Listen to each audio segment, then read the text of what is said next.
We are a nation of dog lovers.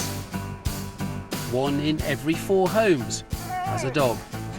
But over the last 50 years, our lives and theirs have undergone a revolution. And today, a staggering 5 million of them spend around 3 hours or more on their own. But what do our dogs get up to when they're left home alone? We commissioned an unprecedented study from the world's leading scientists to find out. We rigged over 40 houses to watch what they do. Straight to the lead. He's not allowed on the furniture. Hidden cameras give us an exclusive insight into the secret lives our dogs lead behind closed doors.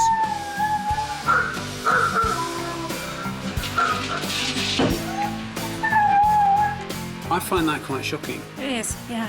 We have to train our dogs to cope with separation from the owner. I want to know if new technology and intelligent training routines can make them happier home alone. Hi, Bailey. Do you want a treat? Good boy, Bailey. I just want the best for him.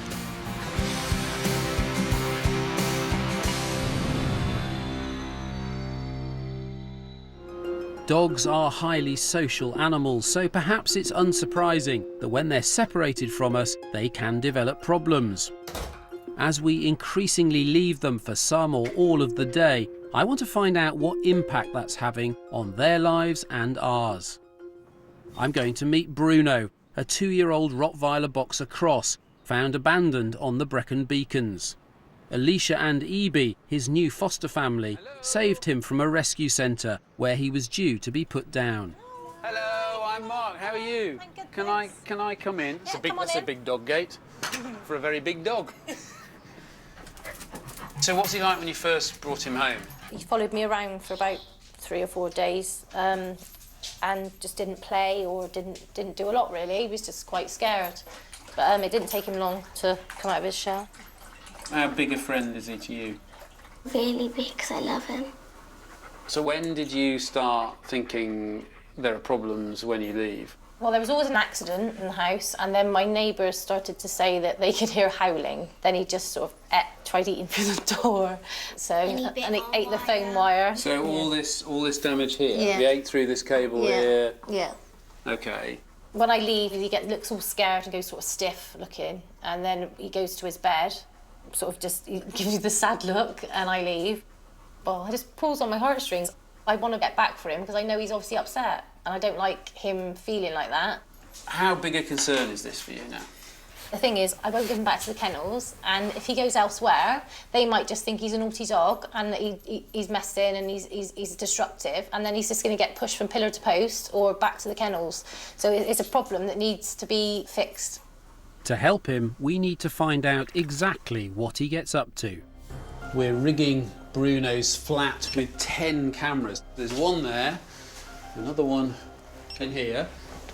I'm going to hide one inside this toy box through a little hole I've cut in the front of the box. Very sneaky.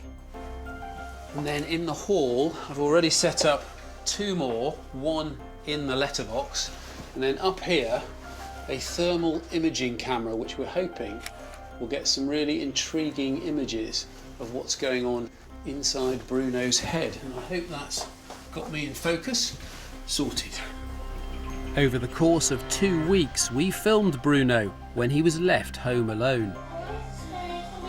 Sometimes he was confined to the kitchen. On other occasions, he was given the run of the house. I've asked Dr. Emily Blackwell, a leading dog behaviourist, to analyse the footage, and we're going to show it to Alicia. Stay there, good boy. Have you a minute, good boy, stay there. Stay there, good boy, stay there. So this is where you went out when he wasn't expecting you to go. You don't want to fall down. The Bruno's down. Lie down, I'm going to go down there again. See, that's what the practice are.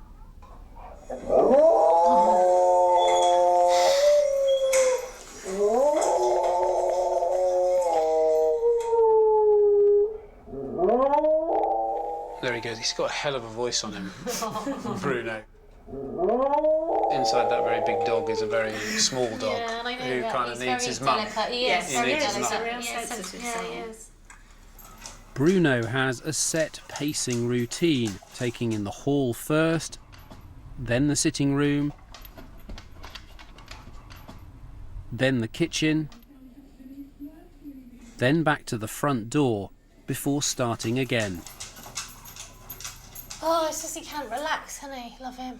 If he's doing that all day, he must be exhausted.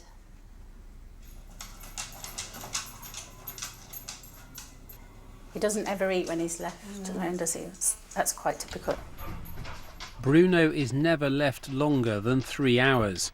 He goes for 3 walks a day, yet within minutes of Alicia leaving, he's defecated.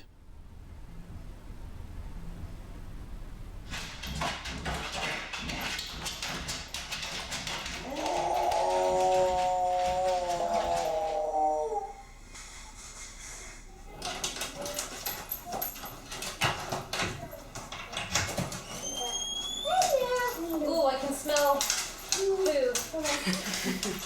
I'll check the area. Lemon. Oh, not on the rug, is it? No. Okay. It's hard to watch, isn't it? Yeah. You alright? Yeah. Yeah? Yeah.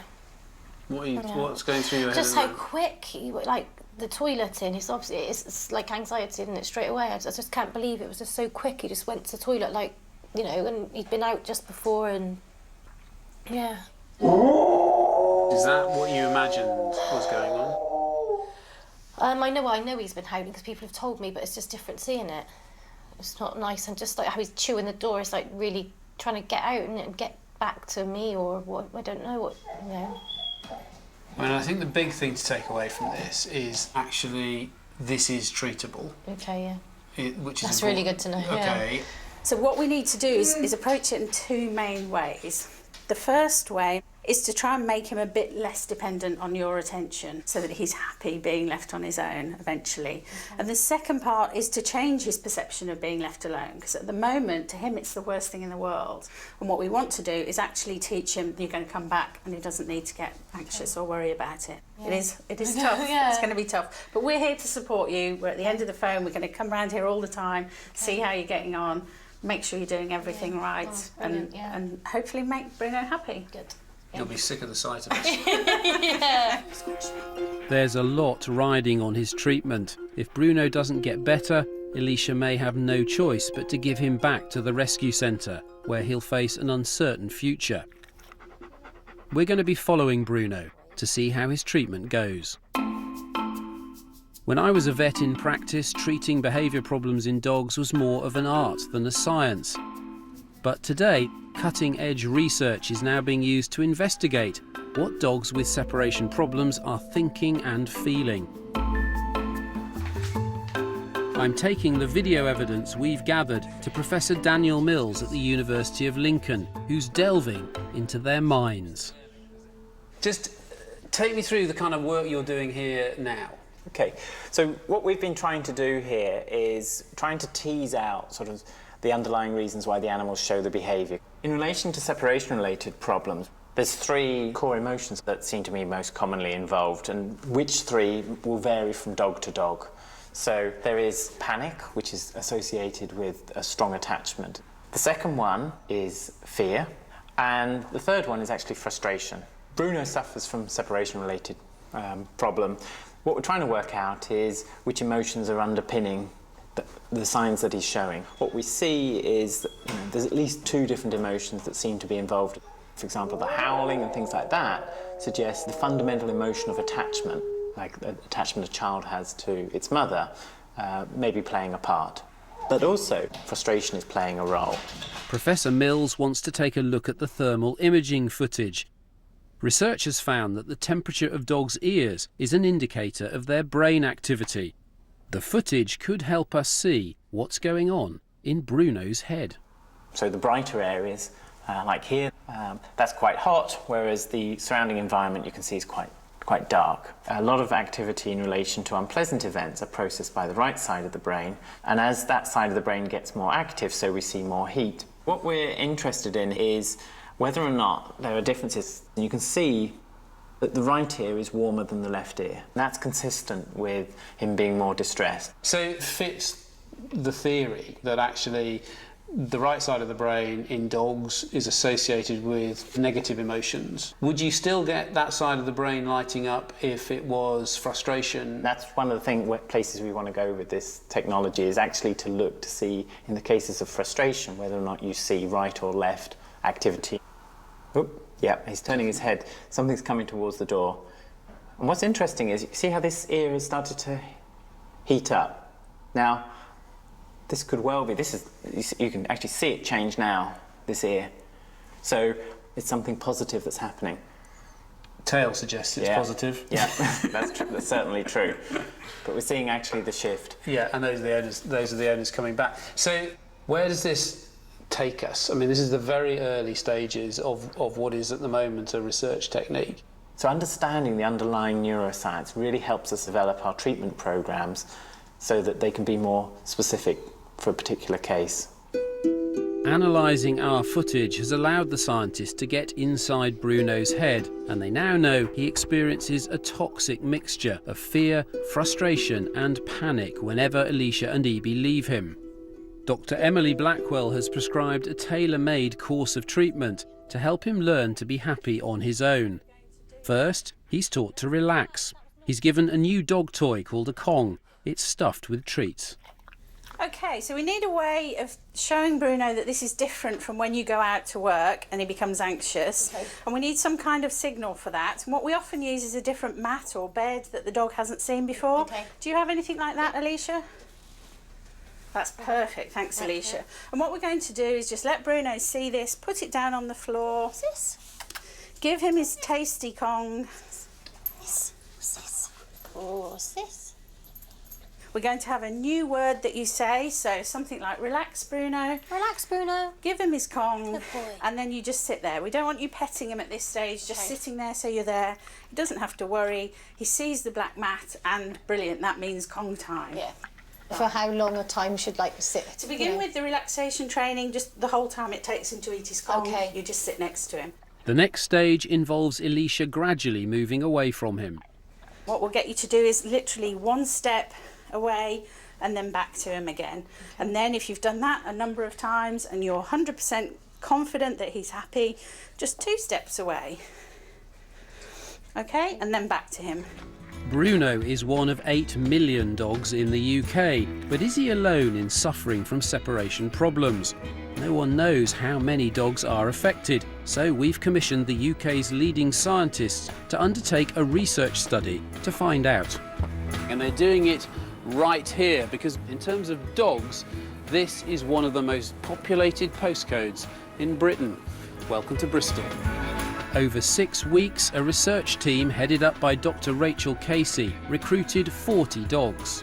They were randomly selected and came from all walks of life. They represented all ages and a vast array of breeds. The scientists filmed them when they were left home alone and took saliva samples for forensic analysis. So these are our 40 dogs. Absolutely, yeah. It's very exciting, isn't it? They have no idea how important they are. They are, indeed, very important dogs. What a motley crew. So how did you set it up? So the researchers arrived, they introduced themselves, got the dog used to them. We collected saliva on cotton buds, and that was all sent off to a laboratory for analysis for cortisol. So why check their cortisol levels? Cortisol is the hormone that you produce if something aversive or stressful happens to you. And exactly the same is true for the dogs in our 40 study. If they're worried by something, they will produce cortisol. So by measuring it before and after the separation, we're kind of asking, do you worry about being left on your own? Your aim was to be able to get video footage for the first time that's ever been done in a study? This is the first time that we've actually gone out and filmed all dogs across an area. We set up the cameras, made sure the dogs were happy with that and relaxed with the cameras being there. So, big question, what were the results? The results were actually really interesting. There's Archie, who pees on the kitchen fan, Mia, who steals sweets off the breakfast bar, Dozer, who spends his time balancing on a tiny stool. But there's some uncomfortable viewing too.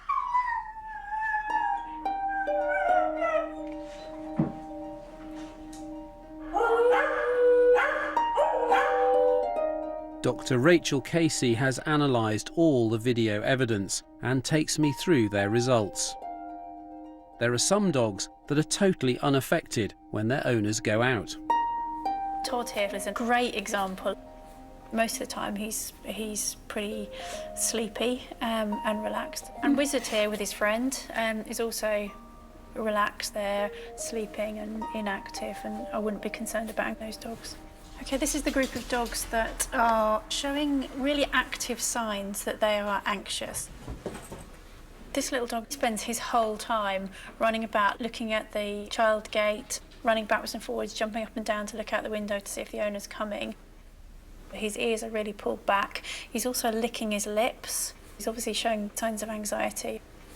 Now, this little dog also toilets when the owner is not there. We think toileting occurs mainly because of anxiety. You know, if you're really worried about something, you want to go to the loo, and the same thing really happens with the dogs.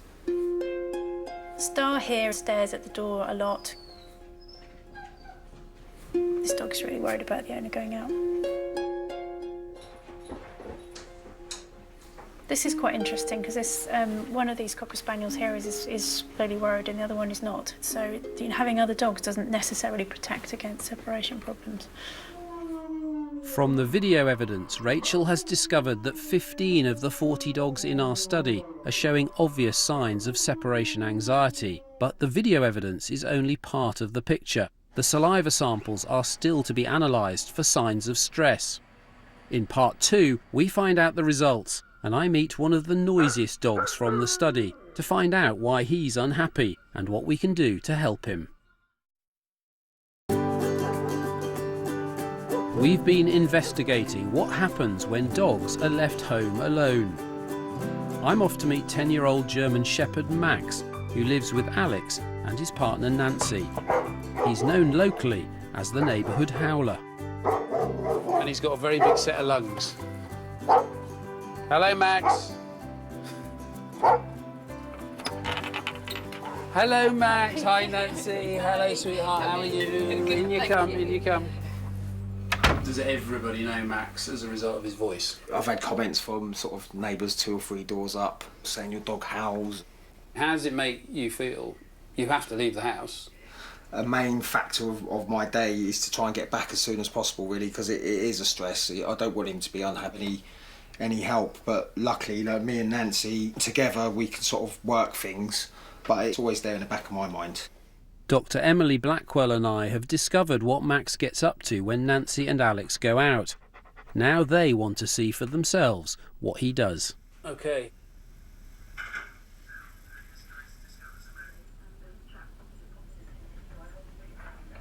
Straight to the lead. That's all making sense. Sometimes you come back and the All of chair's that's gone down. fallen down, the lead's on the floor. It's if anyone's there to take him for a walk.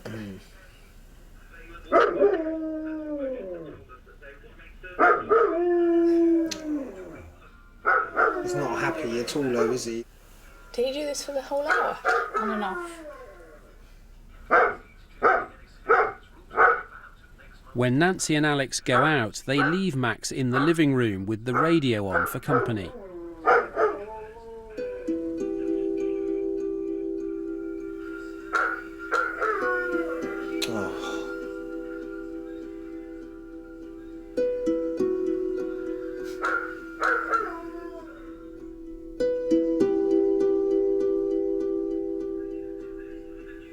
It's the only time he's laid down. He's right by the door. Okay, so that's pretty much it. You're right. It is emotional watching this stuff. Yeah, I feel really guilty about leaving him, having seen that, to be honest. It is really important for you to see the behaviour, to understand the problem. It's become clear that Max will howl for as long as it takes to get Nancy and Alex home. And because they do always return, he thinks his howling is working. Emily believes Max needs to learn to become more independent. One of the first things that we want to do is make sure that he's not quite so dependent on you for attention. He looks to you whenever anything worries him. And we need to just wean him off that. It's one of the hardest things we ask people to do. Yeah, that will be hard, is, you know, to not sort of respond when he comes and sort of nudges you for attention. So I think you'll do better at that than me. I'm a bit of a softie. Just remember, overall, we want him to get as much or more attention than he is now. It's just targeted at the right time. His tailor-made treatment plan also involves altering his home alone experience.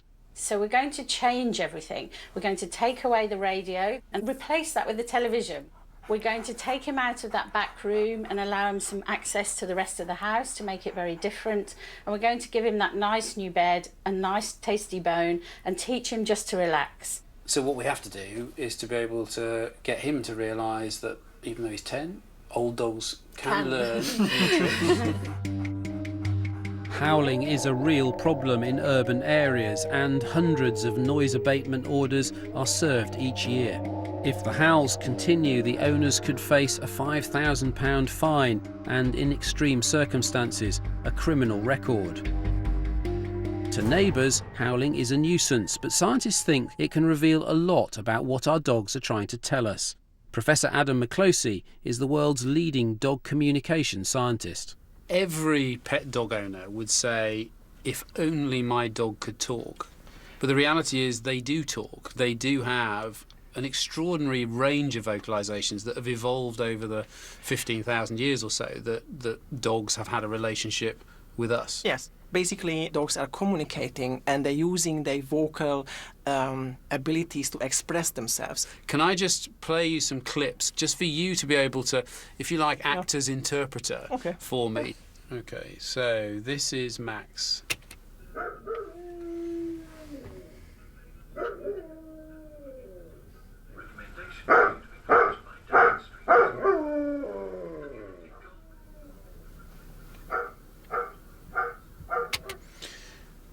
So what's he saying? What's going on inside his head? I mean, first of all, we're hearing a combination of two vocalizations. That's a barking and a howling combined. The barking tells probably that I'm alone. So if you would just hear this bark in isolation, you would say that this is a little bit of an angry dog. And the howling has actually the biological function to sort of collect the pack. The gaps that occur, that you get a kind of 2 or 3 vocalizations and then he stops, and then you'll get a couple more and he stops. Is that typical of dogs in this situation who are sad and want to be reunited? Yes. So actually the longer the gap is, the sadder the dog would be. And in the music, if you want to have a sad music, it's again the same rhythm. You have large intervals between two sounds. So dogs are sort of mimicking that. Gosh, that's fascinating. So a dog that is just barking or howling constant is probably not as unhappy or sad as a dog that barks a few times and then a long gap and then barks a few times. Yes. There's a further dog we've discovered. He's called Oscar, and his owners have asked if we can help him.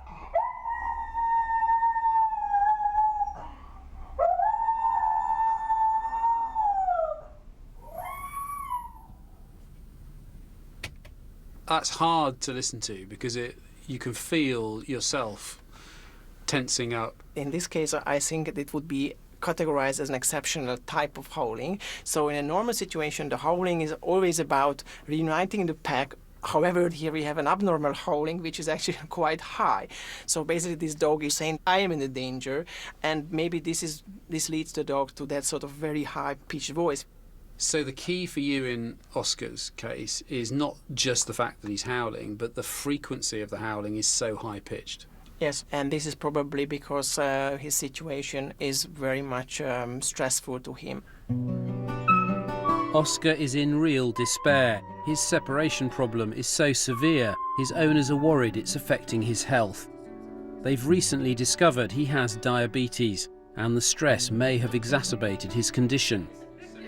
Dr. Emily Blackwell has agreed to help. Now, you've never seen what goes on behind closed doors, Oscar? No. Okay.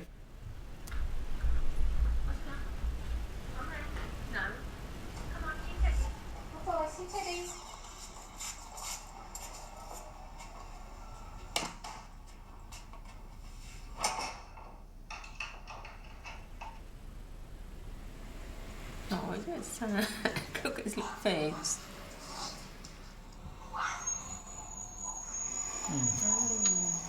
So is this real time? This is as soon as we've done? He started straight away. Oh, don't know. Actually, I'm going to get upset. No, I'm sorry, but I am actually going to.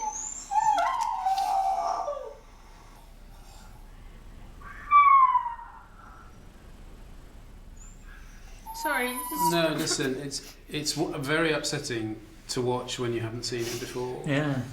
I mean, I know he does howl because we're told, but it's just sad. I think for Tissue. I need you, Sorry, I got one. it's always hard to ask you to watch this stuff.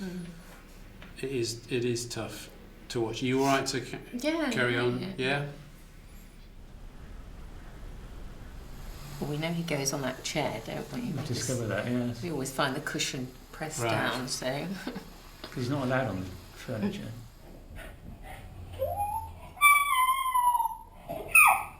That's where we normally sit in the evening, so he's obviously gone into the room where he's most familiar with us. Well, poor little thing looking out the window. So presumably, whenever we go out, be it for 5 minutes or 2 hours, This is what he does. He's just not settled at all. he must be exhausted. While reviewing the footage, Emily's noticed that Oscar's picking up cues that the family are about to leave. Right. Keys. Phone.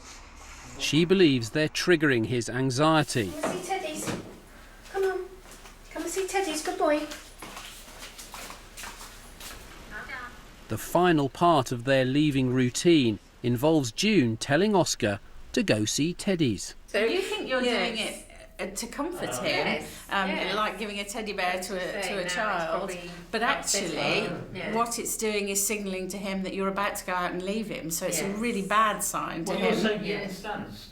He understands the association between the word teddies and you going out. And even when we're saying teddies now, do you notice how his head's come up and he's listening? What dogs that have separation problems do is learn about what their owners do immediately before they go out. If my owner puts my bed down, puts her coat on, does her makeup in a particular way, then I know that something bad's going to happen because that tells me she's about to leave me.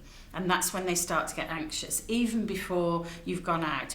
So we need to break the association, and that's going to take some time to extinguish. And at the moment, Teddy, sadly, lovely Teddy, you might as well be screaming, "We're going out, it's time to get anxious, because Teddy's here."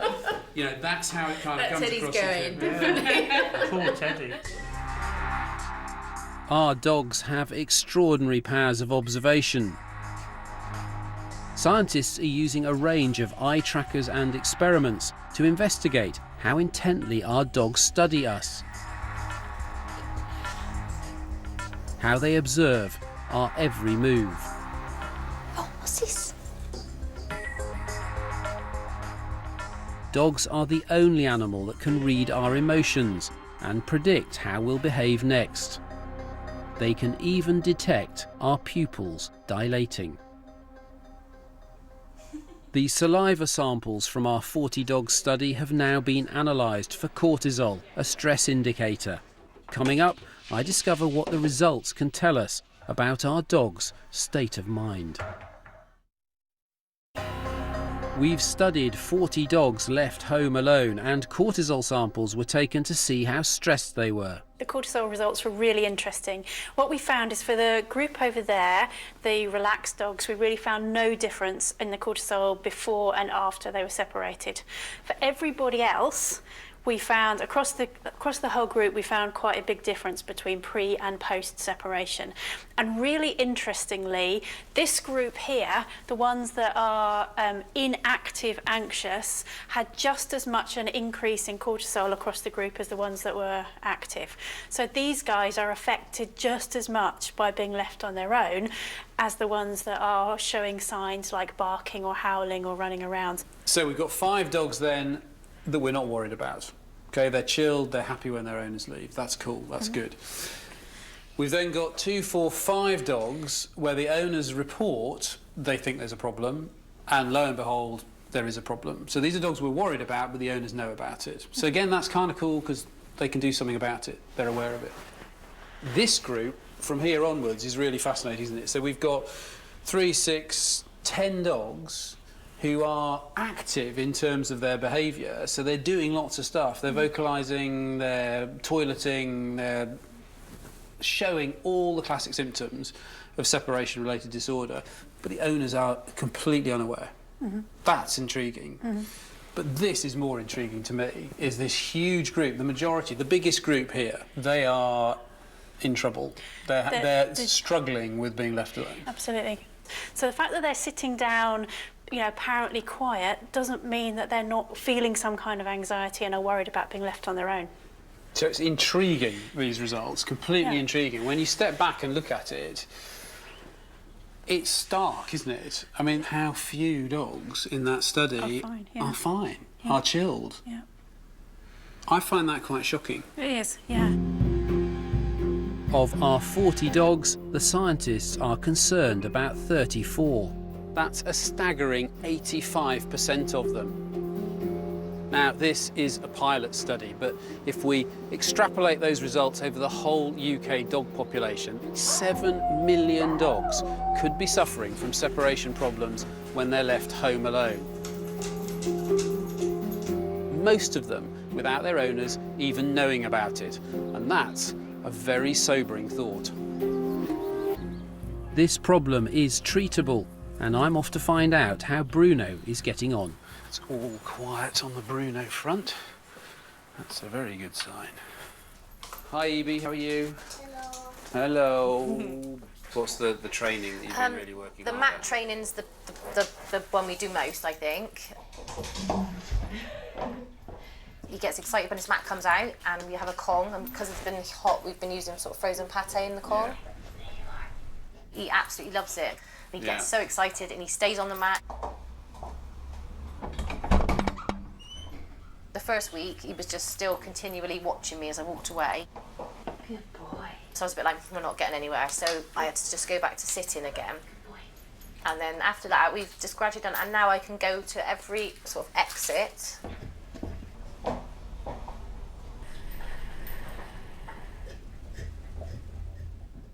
Okay. So the next step then is sort of going out of the door. So even it's the little steps then that you've been trying to take. It's just moving a little bit further away and a little bit further away, and you've got to the door. Yeah, so, got to the door. Yeah. Also, another thing is toileting is less. That's what was really good. It's not every time we go out now. Something's changing in him because, you know, obviously whatever all the bits we are doing is working, and I feel better. And I think he probably bounces off of me, and I'm so much calmer now. So both of us, you know, it's worked for. Bruno still has a way to go, but already he's a different dog. Our rigged cameras even caught him having an afternoon nap. The training is clearly working, but are there ways we can use gadgets in our houses to help dogs with separation? Could technology transform the lives of dogs left home alone? For instance, would Bruno, Max and Oscar, given the opportunity, switch on the TV? Recently a whole channel launched to allow dogs to do just that, and it's called Dog TV. Polo, I need you to check this out. Currently it's only available in the US and online. You want to go swimming?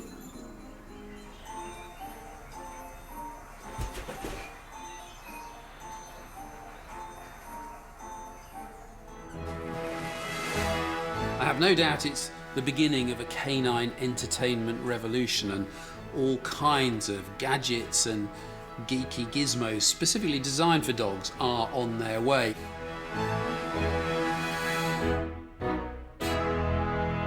One product in development is a home phone designed to allow your dog to call you and vice versa.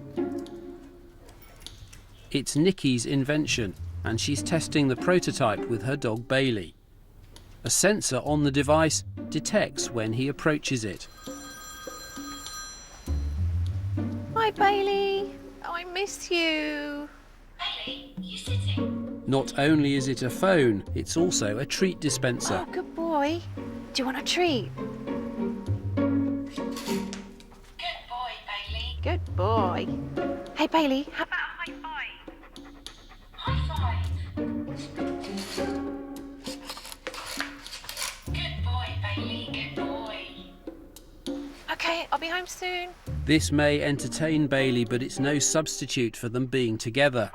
One day technology may help, but the simple fact is, our dogs just want to be with us. Some owners who know their dogs have separation problems radically change their lives so that they never leave them. Meet Judy and Martin Faulkner and their dog Pippin. I mean, it's massively changed your lives, this problem. How do you deal with that? It is a real stress. It's a diary shuffle, isn't it? Well, there's things we don't do, I suppose. We needed to buy a new bed a few weeks ago. Yeah. We couldn't go and try out this bed together. So one of you goes to the bed shop first and checks the beds out, makes a list of, I quite like these. Absolutely. Yeah. Which side did you like, the firm side or the... Yeah. Sounds absolutely daft, but, you know... And that is one of a million day-to-day Little day-to-day things. She's been having some dental work done, so I've got to have all those days in our diary, and if I get called to a meeting that day, then I either decline the meeting, try to reschedule it, or don't go. I can only think of one occasion that I've left him, probably in the last 9 months. When this is going on, is there any time where you're thinking, this is crazy? Yes. Yeah. And even our sons, who love Pip to bits, you know, sort of think, oh, the dog. It is crazy. What would you say to people who hear your story and would just go, for goodness sake, Judy and Martin, get a grip. He's just a dog. He didn't invite himself to live with us. We made an active choice to have him, so people do have to go the extra mile if they want to look after something they treasure. The bond you have with a dog, if you're a dog lover, is just... Well, it's total, isn't it? Yeah, a bit like your kids, really. While some people adapt their lifestyles to suit their dogs, others get rid of them. Since investigating this, I've come across 7 dogs which have been destroyed. Others end up at rescue centres, like this one. My name is Oki, and I like nothing more than to be very spoilt and have lots of cuddles. It's a very sad story, repeated many times in rescue centres around the country, but every year tens of thousands of dogs are dumped in rescue centres, and many of them are victims of our inability to identify but also to treat separation anxiety. But it doesn't have to be this way. We can treat this problem, but it's also possible to prevent it, and I'm off to see how.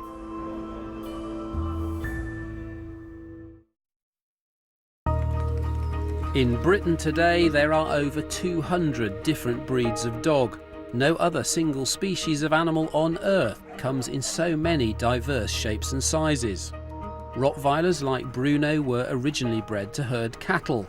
Oscar's forefathers were rat catchers, and German Shepherds like Max have a long history of working with the police and military. But nowadays, most dogs are the result of breeding them for fashion, not fitness. Surely we should be breeding dogs suited to our 21st century lifestyles. It's a question I put to dog scientist Dr. John Bradshaw. I think we have to realise that the dog is a product of breeding over thousands of years, and that for almost all of that time they've done things for us, but also they have been around us. It's been acceptable within society to have your dog with you at all times. It's only very, very recently that we've expected dogs to live on their own for quite a large proportion of their time. We shouldn't be surprised that some of them don't cope very well with that. And I think it would be really useful to have a debate about what kind of a dog we actually want as a pet dog. A dog that is never going to go out in the field and chase game, is never going to enter a show ring, but is perfectly suited to the role that most of us want our dogs to perform, which is to be a pet and a companion. If there was one thing that you would want dog owners like the people we see walking their dogs around here to really change, what would it be? Well, I think the beginner's dog book, the one that everybody buys when they get their first dog, should say, you need to train your dog to sit and to recall and to cope with being left alone. And to me, as far as the dog's emotional needs are concerned, this is the #1 priority. A dog is intrinsically a very affectionate animal. We have to train our dogs to cope with separation from the owner. Otherwise, we are condemning them to a lifetime of misery. This problem is preventable. We need to train dogs when they're puppies. Teaching them to be home alone should be as essential as toilet training. It's taken very seriously here at the Guide Dogs for the Blind. Since they began, they've trained over 40,000 puppies. This area is all about getting them used to different surfaces, so we've got the rubber, we've got some astroturf. It's so easy to forget, isn't it? They're not pre-wired to understand how to live with us, and they've got to learn about our world. And we believe that it begins from birth, really. From the minute they're born, we will introduce them to different experiences and different stimuli. From around 3 to 12 weeks old, there's a critical window in every puppy's development. It's the opportunity for fast-track learning about everything our lifestyles throw at them. So when do they begin learning that actually being completely on your own is okay as well? At 7 weeks, they leave their litter mates. It's at that point where they'll start to be left on their own. It certainly has an effect on what sort of character they will become, which is really important for potentially becoming a guide dog. They need to be confident, they need to be adaptable, a bit like you. These puppies will be trained using the same techniques used to treat Bruno, Max and Oscar. But as well as proactive early puppy training, Guide Dogs for the Blind are also planning ahead. They are selectively breeding dogs that cope better when they're on their own. This is Verity. She's had the health checks and she's been selected as a potential breeding bitch. But there's one last hurdle. The Guide Dogs for the Blind have developed their own tests to identify separation problems. And if Verity displays signs of anxiety now, they may choose not to breed from her. So it's been a very specific plan for guide dogs to actually try and breed dogs that are better able to cope alone. For a big part of their time, they're not a working dog in harness. So what we want is for a dog to behave in exactly the way Verity is behaving here now. So this test is for you to look at how does she cope when she's on her own. You can see now she's already done the kind of checking around the room. She's happy that the environment's safe. She's sitting down now quite patiently. So I know already that she's not particularly anxious about being left on her own. And that's great because that's what we're looking to try and achieve. If we're cherry picking the very best temperamentally and health-wise, we can hopefully then reproduce more and more of the same and constantly try to improve what we've already got. To the point where we're getting dogs coming through like this now on a consistent basis. And how much of that success do you think is due to selecting the breeding animals and how much is due to the training? The breeding selection is highly important, but I don't think anybody should underestimate the importance of training for your dog. Sometimes they have to be left alone. It's a little bit like having young children. Sometimes they have to do what they're told, even if it's not ideally what they want to do. But what of our 3 dogs? How are they getting on with their treatment?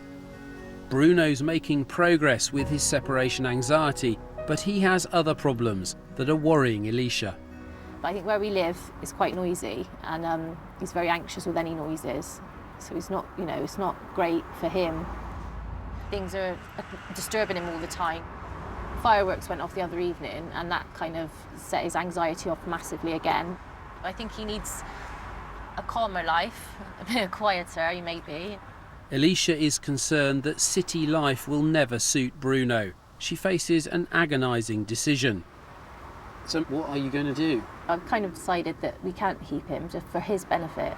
But like I said, it needs to be perfect for me to let him go as well, So, yeah. Sorry, I get upset. No, listen, I mean, it must be really tricky for you. Because I hate to think of him sort of. I think it's only me that can love him the way he should be. Sorry. No, listen, don't worry. It's a sign of this is what a dog like Bruno can do to you. Yeah. You can develop an incredible bond. I've fallen in love with him. I just want the best for him, and I don't know. It's going to be so difficult letting him go.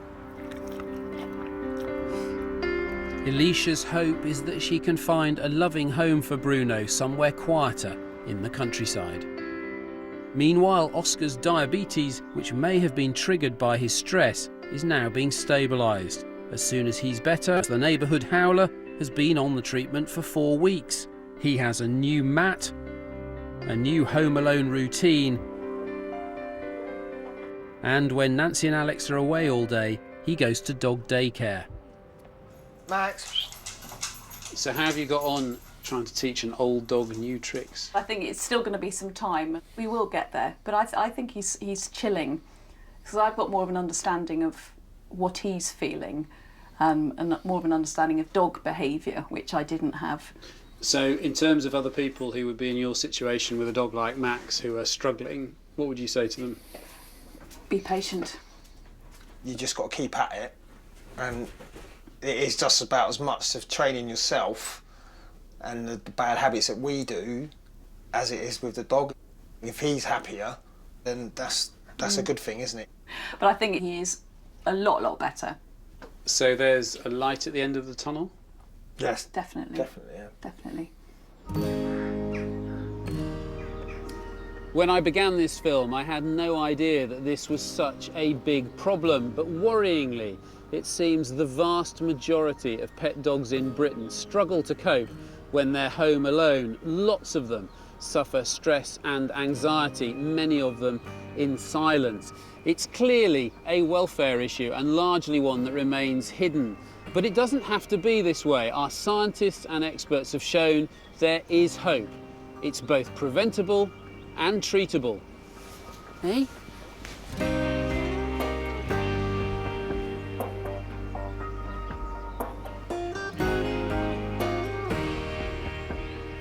With the greatest access to pornography and more pressure than ever before, what's life like for the youngsters of today? Diary of a Teenage Virgin, tonight at 10.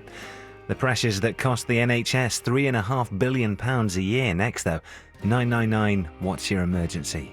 Coming up.